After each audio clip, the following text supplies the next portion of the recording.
大家好啊！今日咧，我有個靈感咧，想分享下最近用 PSYCH-K 呢個方法陪伴一啲癌症患者去揾信息嘅經歷啦，同埋感受啦。咁其實 PSYCH-K 呢個方法咧，我就喺半年前學啦。咁我而家係一個 certified 嘅 facilitator。咁我喺呢半年咧，就用呢個方法咧陪伴啲 clients 咧，就疏導情緒啦，或者係內化新嘅信念俾自己啦，又或者咧去揾一啲宇宙信息或者潛意識想自己知嘅信息咁樣啦。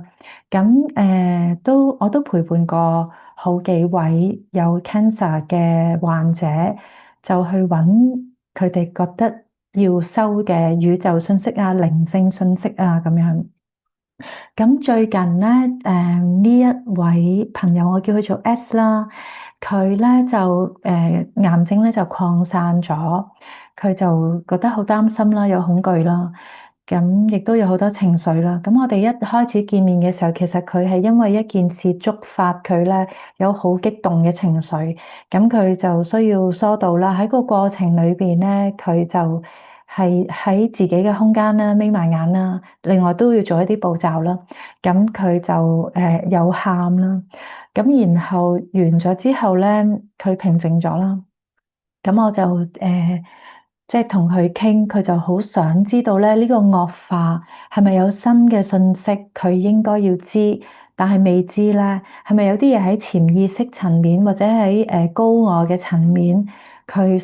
應該要知，咁先至會對佢嘅療愈有幫助咧。咁於是我就陪佢去用篩機嘅方法去揾呢啲信息啦。咁都我陪佢傾咗兩次。每次都2個幾鐘頭，就終於咧就揾齊晒咧有18個信息㗎。咁我哋都幾詫異㗎，原來揾到咁多信息出嚟。咁係點揾嘅咧？咁我就唔可以示範嗰個 PSYCH-K 嘅過程，但係可以講解少少嘅經歷啦。係會牽涉用muscle test 嘅肌肉測試，就去做一啲步驟，然後都要做一啲動作咧，咁就令到左右腦咧係一個平衡嘅狀態。喺呢個狀態裏面咧，我哋就會處理疏導情緒啦，內化新信念啦，係啦。咁我哋揾信息咧，就係可能會係喺 client 嘅屋企啊，我身處嘅位置啊，或者喺一啲筆記裏邊啊，咁啊有唔同嘅可能性嘅。咁我哋透過肌肉測試咧，揾到嗰啲信息咧，個 client 聽咗咧，佢可能都有啲直覺，會感應到同佢相關性係啲乜嘢咧，佢會聯想到啲乜咧。咁 so far 咁多次咧，我都覺得好震撼嘅，即係陪呢啲有癌症患者嘅揾個信息嗰個經歷咧，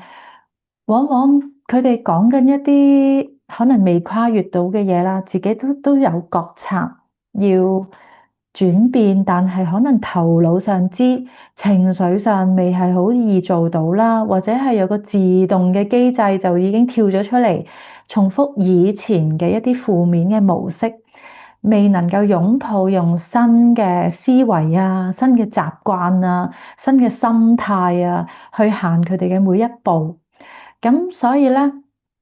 我哋揾到信息之後咧，其實係可能有需要去疏導情緒，或者咧再建立一啲新嘅信念俾自己啦，都要去做一啲動作，經歷一個過程，咁先至會係咧穩陣啲。咁可以內化到呢啲新嘅方向，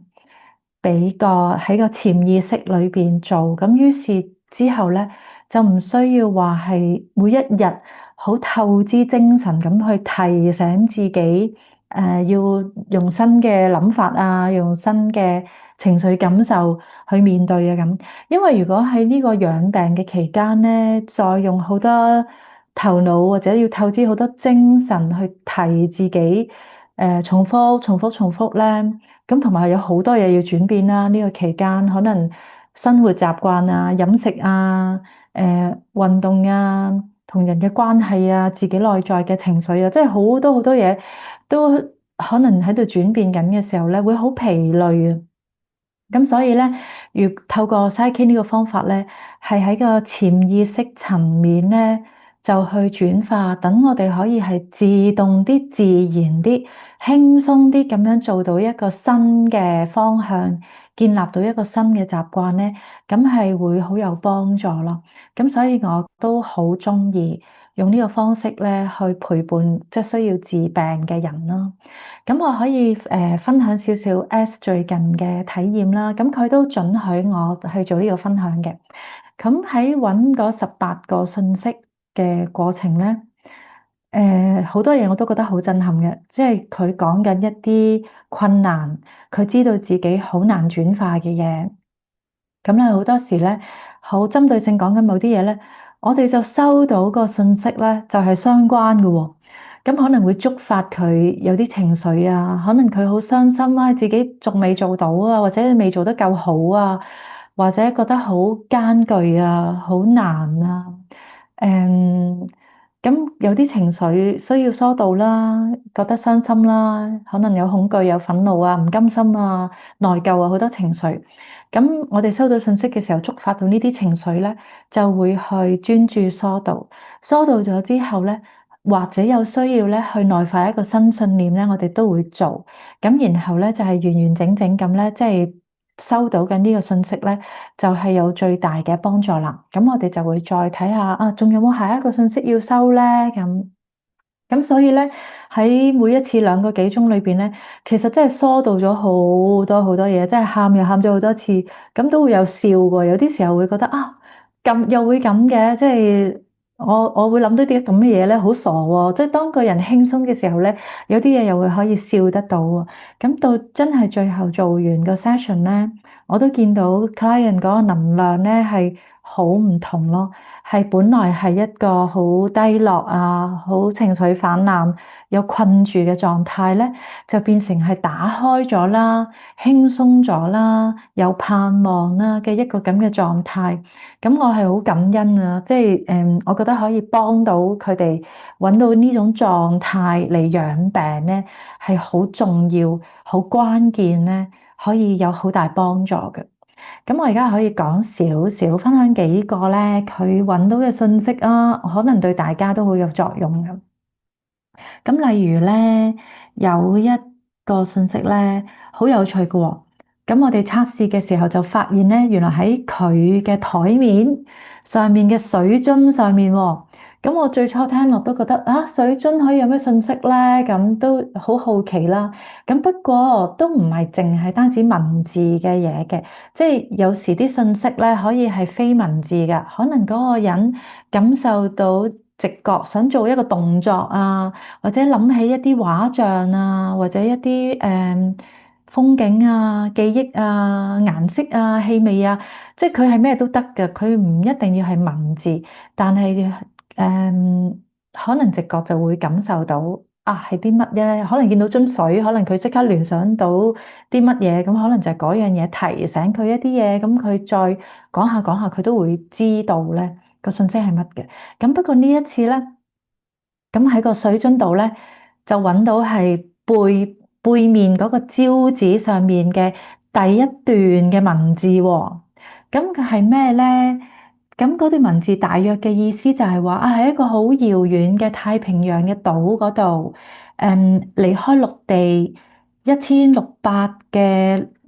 里咁遠。咁咧就搜集到嗰啲水，嗰啲水咧就係即係喺雲嗰度滴落嚟啊，會經過咗啲熱帶雨林啊，又會俾啲火山石過濾咗啊，一層一層咁樣咧，而慢慢咧咁就搜集翻嚟啦。咁咧佢睇到呢段文字咧，佢即刻就講話，佢領略到係佢呢個癌症嘅療愈咧，係一個自然嘅過程嚟嘅。而且咧係要一點一滴咁樣累積翻嚟嘅，咁佢收到呢個信息，然後佢就好對應到自己嘅狀態，因為咧佢話佢即係喺呢半年嘅病患期間咧，佢一直都有個部分咧係好想好快速，突然間咧就見到有啲嘢咧好明顯轉變，好快佢就知道咧係向好噶啦。咁而每一次可能有一啲狀況觸發佢，可能情緒差咗啊，或者真係身體嘅症狀好似惡化咗咧，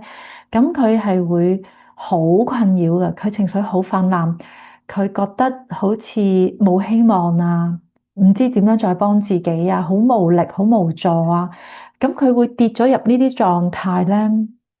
係有焦慮啦，有負面嘅情緒啦，去積壓住佢。咁佢而家收到呢個信息咧，就話提醒佢要一點一滴嘅累積咧，咁佢就會可以容易放開啲去睇，就係有時上上落落，喺落嘅喺低潮嘅時間，如果佢係可以有足夠嘅平安去面對啊。去經歷啊，去相信咧之後仍然係有機會向翻好啊，可能係過渡啊，即係如果佢咧可以達到一種咁嘅心境咧，佢會平常心啲面對嗰啲起起落落咧，咁係會好好啦，即係佢對佢真係長遠嘅療愈，咁佢收到呢個信息咧係好有幫助。咁我哋一齊測試嘅時候就發現啊，佢內在咧潛意識其實係未接納到有呢一個信念啊想法啦。咁我哋就經歷咗一啲步驟，佢就將呢個説話就係療愈係自然嘅過程，而且要一點一滴累積而嚟。咁佢將呢句説話咧就深入咁內化喺自己潛意識裏邊。咁佢個狀態咧就鬆咗啦，即係佢做咗呢個過程。其實喺即係第一個 session 揾到10個信息，第二個 session 揾到8個信息。其實我都睇見咧，佢每揾到一個信息，每疏導咗一啲嘢啊，可能喊咗一啲嘢啊，喊咗啲傷心，喊咗啲驚啊。咁我就見佢一路個能量提升、提升、提升咯。咁所以到最尾個 session 完結嘅時候咧，我覺得佢同2個幾鐘頭前見到佢咧已經好唔同噶啦，好有分別啦。咁我好感恩咧，覺得真係好有幫助咯。即係尤其係佢自己好有呢個意向，要揾到信息去幫自己。咁咧，我又可以分享多個信息啦。咁佢又揾到另一個信息咧，就係知道咧，佢要喺生命嘅層面啊、藝術嘅層面咧，要不停咁表達自己，可以創作。咁咧，佢就會感到有生命力㗎喇。咁，因為而家或者過往咧，佢好多想表達嘅時候咧，都有擔心啊，可能驚人哋嘅眼光啊，驚一啲批評啊。驚自己做得唔夠好啊，好多內在嘅角力咧，令到佢唔能夠可以輕鬆咁表達啊，唔可以表裏如一咁表達真實嘅自己。咁佢就好感受到咧，往後咧，佢需要放心俾自己表達，佢先至會重拾到嗰個生命力咯。咁佢亦都有卸下咗嗰啲擔心、恐懼。擔心人哋眼光啊等等嘅情緒咧，佢係有舒緩到啦。咁佢可以多啲擁抱到咧，表達呢樣嘢係可以做嘅。佢即係情緒上咧係放心咗好多嘅。咁講多一個，我覺得都好有趣嘅揾到嘅信息，就係咧佢咧喺我屋企嘅某本書嘅某頁裏邊咧，就揾到嗰個信息句説話咧，就係話unruly women are always witches no matter what century we are in。咁佢就即刻感受到嘅意思就係話咧，真實嘅佢自己咧，唔係一個好循規蹈矩嘅人嚟嘅。咁咧佢呢啲即係被譽為唔太守規矩嘅女人咧，就其實無論喺邊個世紀，都係等同於好似啲巫婆咁啊。咁佢連結到嘅就係話其實咧遠古時候咧，啲人就會捉啲巫婆去燒死嘅咁。咁佢咧就連結到咧佢就係唔係太守規矩嘅人，俾喺人哋眼中咧就被視為係巫婆，咁佢就會受到攻擊㗎喇。咁呢個都係咧，佢好耐以來喺佢生命裏邊都感受到嘅一樣嘢啦。咁佢今次收到呢個信息咧，佢連結到嘅就係咧，其實無論佢點樣做人啦，佢究竟守規矩定唔守規矩，或者點啦，其實都會遇到批評嘅喎。因為有時批評未必係因為佢嘅問題，有時可能係批評嗰個人自己內在有需要批評啊，有啲嘢佢自己唔舒服需要批評。咁我呢個 client 咧就感受到，佢唔需要為咗驚呢啲批評咧，而佢收埋唔做真實嘅自己咯。佢真係好想放心做佢真實嘅自己啊，唔好因為有人嘅批評咧，就去阻塞咗自己嘅自在啊、舒服啊、做自己嘅需要啊咁。咁佢收到呢個信息咧，佢覺得係好有幫助，而我都見到佢喺感情上咧都有好大嘅轉化啦。佢都諗起一啲回憶啊，都有喊啊，疏導咗感情啊，然後就內化咗新嘅信念咧，就係話咧，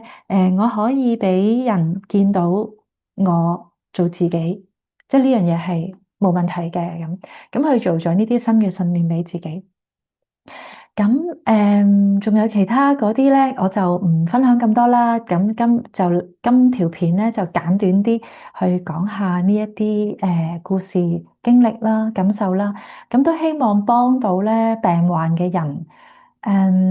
如果有個空間可以去對應自己內在嘅真實感受啊、需要啊，或者一啲情緒嘅負擔，可以去梳理啊，然後可以擁抱到係新嘅諗法啦、正面嘅諗法啦、一啲新嘅希望啦，就唔再因為內在有阻塞咧，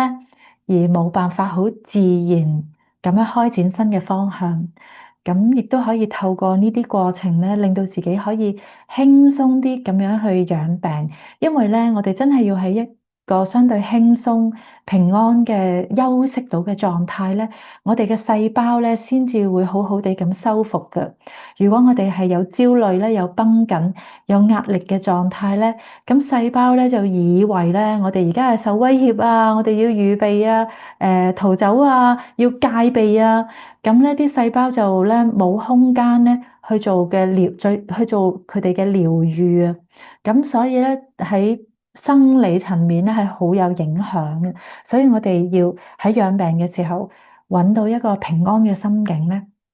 非常非常之重要。咁我都好慶幸啦，即係學咗 PSYCH-K 呢個方法，可以陪伴身邊呢啲患重病嘅朋友